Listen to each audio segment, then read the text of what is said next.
জিওপলিটিক্সে আপনাকে স্বাগত। আজকের ভিডিওতে আমরা এমন এক পরিস্থিতির বিশ্লেষণ করতে যাচ্ছি, তা যদি সত্যি ঘটে তাহলে পুরো দক্ষিণ এশিয়ার মানচিত্র বদলে যেতে পারে। পাকিস্তান এখন যে সংকটের মধ্যে পড়েছে তাকে অনেক বিশ্লেষক বলছেন দুই ফ্রন্টের যুদ্ধের ছায়া। একদিকে আফগানিস্তান, অন্যদিকে ভারত, আর মাঝখানে এক বিভক্ত, অনিশ্চিত, অর্থনৈতিকভাবে ভঙ্গুর পাকিস্তান। সম্প্রতি পাকিস্তানের প্রতিরক্ষা মন্ত্রী খাজা আসিফ এক বিস্ফোরক মন্তব্য করেছেন। তিনি বলেন, পাকিস্তান এখন দুই দিক থেকে আক্রমণের হুমকির মুখে, একদিকে আফগানিস্তান, অন্যদিকে ভারত, এবং তার ভাষায় এই হুমকিকে উড়িয়ে দেওয়া যাবে না। এই বক্তব্য কোনো সাধারণ রাজনৈতিক বিবৃতি নয়, কারণ গত কয়েক মাস ধরেই আফগান সীমান্তে পাকিস্তানি সেনাদের ওপর হামলা বেড়েছে। কিছু রিপোর্টে বলা হচ্ছে আফগান সীমান্ত পেরিয়ে নিয়মিত গুলি চালানো হচ্ছে পাকিস্তানি পোস্টগুলোর ওপর। জাতিসংঘ ইতিমধ্যেই উভয় দেশকে সতর্ক করেছে, যুদ্ধবিরতি মেনে চলুন, সীমান্তে শান্তি বজায় রাখুন। কিন্তু বাস্তবে পরিস্থিতি আরও খারাপ হচ্ছে। এখন প্রশ্ন উঠছে, আসলে পাকিস্তানের এই ভয়টা কতটা যৌক্তিক? দুই ফ্রন্টে যুদ্ধ মানে একসাথে দুই দিক থেকে চাপ। ইতিহাস বলছে এমন যুদ্ধ কোনো রাষ্ট্রের জন্যই ভয়ঙ্কর। বর্তমানে আফগানিস্তান ও পাকিস্তানের সম্পর্ক কোন অবস্থায় আছে? যখন মার্কিন বাহিনী আফগানিস্তান থেকে চলে গেল, তখন ইসলামাবাদ ভেবেছিল এখন হয়তো আফগান তালেবান তাদের ঘনিষ্ঠ মিত্র হবে। কিন্তু হয়েছে ঠিক উল্টোটা। আজ আফগান তালেবানও পাকিস্তানের বিরুদ্ধে অবস্থান নিয়েছে, কারণ তারা বিশ্বাস করে পাকিস্তান তাদের অভ্যন্তরীণ বিষয়ে হস্তক্ষেপ করছে। আর মজার বিষয় হলো, শুধু পাকিস্তানি তালেবান নয়, এখন আফগান তালেবানরাও পাকিস্তান বিরোধী, অর্থাৎ দুই দিকেই আগুন জ্বলছে। এদিকে ভারতের সাথে পাকিস্তানের সম্পর্ক আগের চেয়ে আরও টানটান। ভারত অপারেশন সিন্দুরের মাধ্যমে পাকিস্তানের বেশ কয়েকটি বিমান ঘাঁটিতে আঘাত হেনেছিল বলে বহু আন্তর্জাতিক রিপোর্টে বলা হয়েছে। তারপর থেকে পাকিস্তান তার ক্ষেপণাস্ত্র প্রতিরক্ষা ব্যবস্থা আপগ্রেড করার চেষ্টা করেছে, কিন্তু সফল হয়নি।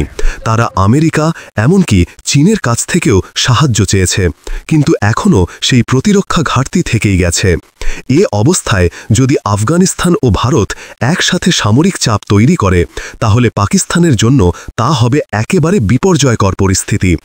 তবে বিশ্লেষকদের একাংশ বলছেন, পাকিস্তানের এই ভয়টা পুরোপুরি অমূলক নয়। ইতিহাসে মাত্র তিনটি দেশই একসাথে দুই ফ্রন্টের যুদ্ধের বাস্তব ঝুঁকিতে পড়েছিল: ইসরায়েল, ভারত আর এখন পাকিস্তান। ইসরায়েলের ক্ষেত্রে উত্তরে হিজবুল্লাহ, দক্ষিণে হামাস এবং পূর্বে ইরান, সব দিক থেকেই হুমকি আসে। তবুও আমেরিকার সহায়তায় ইসরায়েল এই তিন দিকের আক্রমণ মোকাবেলা করছে। ভারতের ক্ষেত্রে আমরা বহু বছর ধরেই চীন ও পাকিস্তানকে দুই ফ্রন্টের হুমকি হিসাবে দেখি, কিন্তু ভারতের পক্ষে ভাগ্য ভালো, চীন ও ভারতের মাঝে হিমালয় এক বিশাল প্রাকৃতিক প্রতিরোধ দেয়াল হিসাবে কাজ করে। আর পাকিস্তানের ক্ষেত্রে তাদের সামনে কোনো প্রাকৃতিক বাধা নেই। আফগান সীমান্তও খোলা, ভারতের সীমান্তও খোলা। এটাই তাদের সবচেয়ে বড় দুঃস্বপ্ন। এবার আসি এক চমকপ্রদ তথ্যের দিকে। পাকিস্তানের সীমান্তের মোট দৈর্ঘ্য প্রায় ৮,০০০ কিলোমিটার, ভারতের সাথে প্রায় ৩,৪০০ কিমি, আফগানিস্তানের সাথে প্রায় ২,৫০০ কিমি, ইরানের সাথে আরও প্রায় ৯০০ কিমি, আর বাকি উপকূল রেখা প্রায় ১,০০০ কিলোমিটার। অর্থাৎ যদি সত্যি দুই ফ্রন্টে যুদ্ধ শুরু হয়, তাহলে পাকিস্তানকে একসাথে প্রায় ৮,০০০ কিলোমিটার ফ্রন্ট লাইন সামলাতে হবে, যা কোনোভাবেই তাদের সামরিক সক্ষমতার মধ্যে পড়ে না। এখন প্রশ্ন উঠছে, ভারত কি সত্যি এমন কোনো দুই ফ্রন্টের যুদ্ধ চায়? উত্তর না। ভারত এখন তার অর্থনীতি, উন্নয়ন এবং প্রযুক্তিকে অগ্রাধিকার দিচ্ছে। IMF সম্প্রতি ভারতের জিডিপি প্রবৃদ্ধি বাড়িয়ে দেখিয়েছে। ভারত ৭ থেকে ৮% অর্থনৈতিক প্রবৃদ্ধির পথে ফিরছে। অতএব এখন যুদ্ধ নয়, ভারত এখন সময়কে নিজের পক্ষে কাজে লাগাতে চায়, কারণ যত সময় যাবে ভারতের অর্থনীতি ও সামরিক শক্তি ততই শক্তিশালী হবে। আর পাকিস্তান প্রতিবারের মতো অর্থনৈতিক সংকটেই ডুবে থাকবে। তবে পাকিস্তানের জন্য পরিস্থিতি এতটা সহজ নয়। তারা জানে, যদি এখন তারা সীমান্তে ভুল পদক্ষেপ নেয়, তাহলে আফগানিস্তান, ভারত, এমনকি ইরান তিন দিক থেকেই চাপ তৈরি হতে পারে। ইরানও সাম্প্রতিক সময়ে পাকিস্তানের ওপর অসন্তুষ্ট, কারণ পাকিস্তান মার্কিন যুক্তরাষ্ট্রকে ইরান বিরোধী গোয়েন্দা তথ্য দিয়েছে এমন খবরও ফাঁস হয়েছে। অর্থাৎ পাকিস্তান শুধু 2 ফ্রন্ট নয়, এখন 3 ফ্রন্ট ঝুঁকির দিকেও এগোচ্ছে।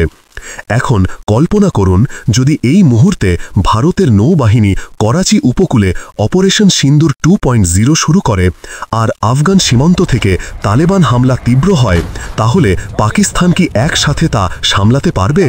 তাদের বর্তমান বিমান বাহিনী, ক্ষেপণাস্ত্র প্রতিরক্ষা এবং রসদ ব্যবস্থা সবই মারাত্মকভাবে দুর্বল অবস্থায় আছে। বিশ্লেষকরা বলছেন এমন অবস্থায় পাকিস্তান হয়তো তার নৌঘাঁটি ও বিমান ঘাঁটি কয়েক দিনের মধ্যেই হারাবে। তাদের উপকূলীয় শহর, বিশেষ করে করাচি, ভারতের নৌবাহিনীর প্রধান লক্ষ্যবস্তু হয়ে উঠবে। তবুও ভারত এখন কোনো তাৎক্ষণিক যুদ্ধ চায় না, কিন্তু এই চাপ, এই ভয়, এই অনিশ্চয়তা সব মিলিয়ে পাকিস্তান এক অদ্ভুত মানসিক সংকটে পড়ে গেছে। তাদের জনগণ প্রতিদিনই শুনছে 2 ফ্রন্টের যুদ্ধ কথাটা। তাদের জার্নালিস্টরা মন্ত্রীদের কাছে জিজ্ঞাসা করছেন, যদি যুদ্ধ শুরু হয় আমরা কি করব? এই ভয়টাই এখন ইসলামাবাদের নতুন বাস্তবতা। সংক্ষেপে বললে, পাকিস্তান একদিকে আফগান সীমান্তে দাউ দাউ আগুন দেখছে, অন্যদিকে ভারতের দিকেও দৃষ্টি রাখতে হচ্ছে। এমন এক পরিস্থিতিতে কোনো ভুল সিদ্ধান্ত, কোনো অতি আত্মবিশ্বাস এই রাষ্ট্রের ভৌগোলিক অখণ্ডতাকেও প্রশ্নবিদ্ধ করে দিতে পারে। ভারতের জন্য এটি একটি স্ট্র্যাটেজিক সুযোগ, কিন্তু ভারতের কূটনীতি এখন অনেক বেশি পরিপক্ক। তারা জানে সময়ই এখন ভারতের সবচেয়ে বড় মিত্র। তাহলে প্রশ্ন একটাই, পাকিস্তান কি সত্যি 2 ফ্রন্টের যুদ্ধের জন্য প্রস্তুত, নাকি এই ভয় তাদের নীতি, রাজনীতি আর ভবিষ্যৎ সবকিছু নিয়ন্ত্রণ করছে? আপনারা কি মনে করেন, ভারত কি এই কৌশলগত সুবিধাকে কাজে লাগাবে নাকি শান্তির পথেই এগোবে? কমেন্টে জানান।